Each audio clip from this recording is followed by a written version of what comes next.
తెల్లవారే వెలుగు రేఖలా పచ్చ పచ్చ పచ్చి మట్టి బొమ్మలా అల్లి బిల్లి వెన్న పాల నురగలా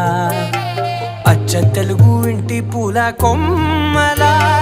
దేవదేవుడే పంపగా ఇలా దేవతే మా ఇంట అడుగే పెట్టెనంట బ్రహ్మ కళ్ళలో కాంతులే